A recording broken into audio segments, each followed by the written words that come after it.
కొడుకు మీ మంత్రి ఒక ఆయన ఇంకో మంత్రి అంతా పోయించారు కదా, ఏం తెచ్చారు వాటికి పోయి? ఆ రోజు చెప్పాం, పోకపోతే ఖర్చులు డబ్బులనే మిగులుతాయి, ఈడే ఉండండి అని. మీ వాళ్ళకి కోపం వస్తుంది, మా చంద్రబాబు సింగపూర్ పోతే నీకు చాలా బాధగా ఉంది అని. నాకు బాధే, మా డబ్బులతో పోతే బాధే, ఏ ఇబ్బంది ఏం లేదు, ఆయన డబ్బులతో పొమ్మని చెప్పండి, మామూలుగా పోతాడు కదా.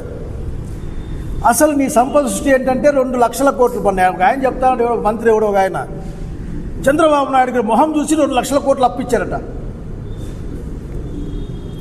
ఈయన ఆస్తులు తనఖా పెట్టాడు అక్కడ, లేకపోతే ఈయన గ్యారెంటీ ఇచ్చాడు అక్కడ. ఈ రాష్ట్ర ప్రభుత్వానికి వచ్చిన డబ్బులు కదా అవి. 2 లక్షల కోట్లు ఏం చేసావో చెప్పాలి ఇక్కడ, జనంకి చెప్పాలి ఇక్కడ.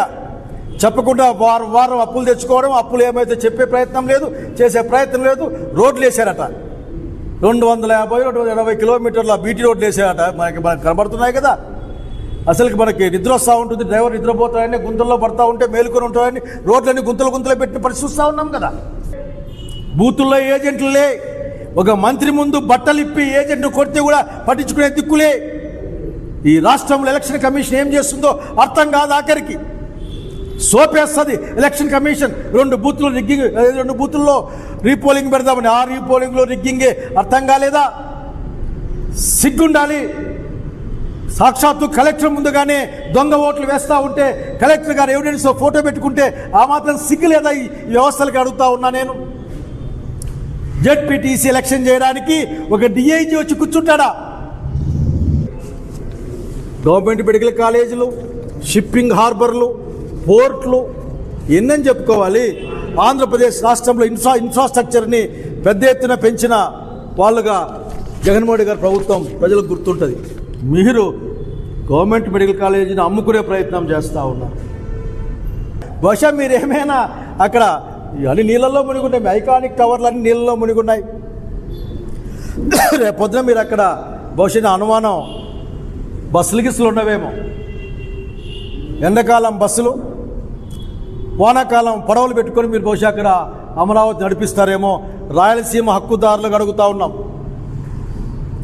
శ్రీకృష్ణ కమిషన్ మేరకు, శివరామకృష్ణన్ కమిటీ నివేదిక మేరకు మీరు అసలు అమరావతి ప్రాంతం 3 పంటల పండే ముంపు ప్రాంతం, ఇది పనికిరాదని చెప్పారు. అయినా మీరు ఎక్కడ కడతా ఉన్నారు? మీ రియల్ ఎస్టేట్ వ్యాపారం బుద్ధులు తప్ప అక్కడ ఏమీ కనపడడం లేదు. ఆఖరికి బాండ్ పేపర్ ఇదే. దీంట్లో ఆయన ఏం చెప్తాడంటే, పరస్పర సహకారంతో అందరూ పనిచేస్తాం, అన్నీ అమలు చేస్తాం వాగ్దానాలని, ఎటువంటి షరతులు లేకుండా అని సంతకాలు పెట్టాడు ఆయన. పవన్ కళ్యాణ్ గారి సంతకం ఈడుంది, చంద్రబాబు నాయుడు సంతకం ఈడుంది. ఇవి గ్యారంటీ కార్డుల కింద ఇంటింటికి పంచారు. కనుక అందుకే మీ సుపరిపాలన స్వపరిపాలన అర్థం కాక జనాలు ఊర్లోకి రానియడంలే మిమ్మల్ని.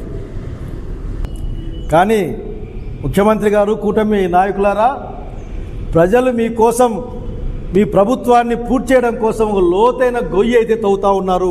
గుర్తుపెట్టుకోమని కోరుతా ఉన్నా. సమయం వచ్చినప్పుడు ఖచ్చితంగా మిమ్మల్ని ఆ లోతైన గొయ్యిలో పడేస్తారు. ప్రజలు విఘ్నులు ఆఖరికి.